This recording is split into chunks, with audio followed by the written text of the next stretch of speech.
Hello, good morning. ഞാനിന്നൊരു തക്കാളി അച്ചാറുണ്ടാക്കുന്ന റെസിപ്പിയാണ് കാണിക്കാൻ പോകുന്നത്. അതിലേക്ക് ഞാനിത് ഒരു 3/4 കിലോളം തക്കാളി എടുത്തിട്ടുണ്ട്. നല്ല പഴുത്ത തക്കാളി തന്നെ എടുക്കുന്നതാണ് നല്ലത്. അതിനെ നല്ലപോലെ കഴുകിയിട്ട് വെള്ളമെല്ലാം തുടച്ച് നേരാക്കി എടുത്തിട്ടുണ്ട്. നമുക്കിതിനെ ഒന്ന് വെയിൽ കൊള്ളിക്കണം. വെയിലത്ത് വെച്ചിട്ട് അതിൻ്റെ തോലൊക്കെ ഒന്ന് വേർപെടുത്തി എടുക്കണം. അതിനായി നമുക്കൊന്ന് വെയിലത്ത് വെച്ചിട്ട് വരാം.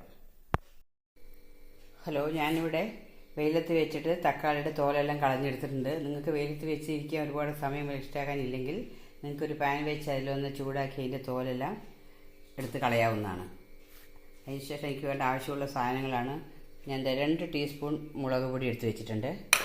പിന്നെ ഉപ്പ് ആവശ്യത്തിന് 1 ടീസ്പൂൺ എടുത്തിട്ടുണ്ട്. നിങ്ങളുടെ ഉപ്പ് ആവശ്യത്തിനനുസരിച്ച് എടുക്കാവുന്നതാണ്. കടുകും പിന്നെ ഈ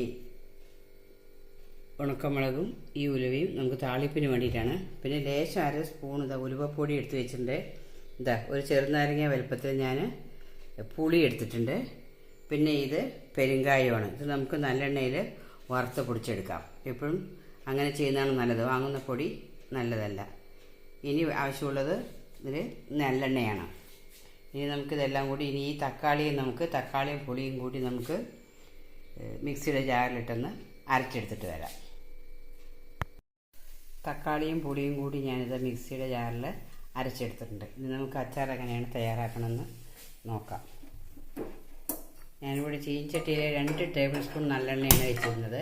അതിൽ ഞാൻ കായം വറുത്തെടുത്തതാണ്. കായം വറുത്തെടുത്ത് പൊടിക്കുമ്പോൾ കായത്തിൻ്റെ പൊടിയാണ് ഇത് കാണുന്നത്. ഇനി നമുക്കിതിലേക്ക് എണ്ണ ചൂടായി തന്നെ ഇരിക്കുന്നുണ്ട്.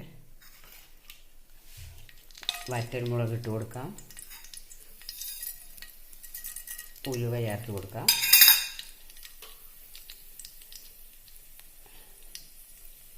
ഒപ്പം തന്നെ ഈ കടുക് കൂടി നമുക്ക് ഇട്ട് കൊടുക്കാം. എനിക്ക് ആവശ്യമായത്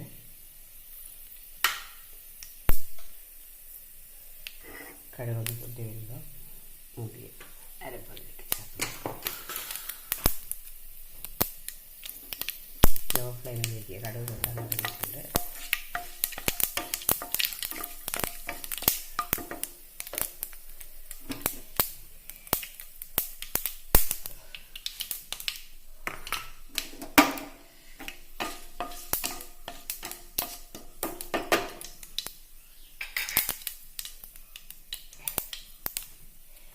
ഇനി ഇതിലേക്ക് നമുക്ക് എടുത്തു വെച്ച 2 ടീസ്പൂൺ മുളക് പൊടി ചേർത്ത് കൊടുക്കാം.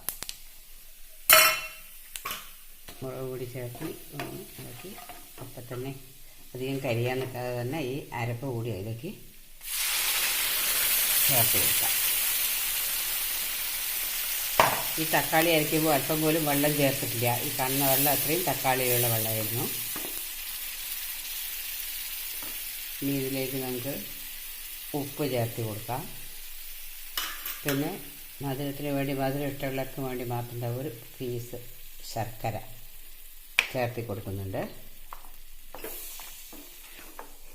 പിന്നെ ഞാൻ അപ്പോഴേ കാണിച്ച കായ വറുത്ത് പൊടിച്ചതാണ്. ആ കായപ്പൊടി കൂടി ഇതിലേക്ക് ചേർത്ത് കൊടുക്കാം.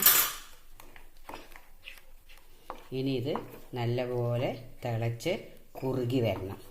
നമുക്ക് ഫ്ലെയിം കൂട്ടി വയ്ക്കാം. എന്നിട്ട് ഇതിനൊന്ന് കുറുക്കിയെടുക്കാം. നമ്മുടെ തക്കാളി അച്ചാർ അവിടെ കുറുകി എണ്ണയൊക്കെ തെളിഞ്ഞ് വന്നിട്ടുണ്ട്. ഈ പരുവത്തിൽ നമുക്ക് ഗ്യാസ് ഓഫ് ചെയ്ത് വെക്കാം. എന്നിട്ട് തണുത്തതിന് ശേഷം മാത്രം നമ്മൾ ഇതുപോലെ ഗ്ലാസ് ജാറിലോ ഭരണിയിലോ ആക്കി ഫ്രിഡ്ജിൽ സൂക്ഷിക്കണം. അങ്ങനെയാണെങ്കിൽ ഇത് മാസങ്ങളോളം കേടുവരാതെ ഇരിക്കും.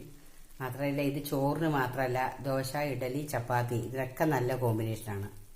എല്ലാവരും ട്രൈ ചെയ്യുന്നു കരുതുന്നു. Okay, thank you for watching.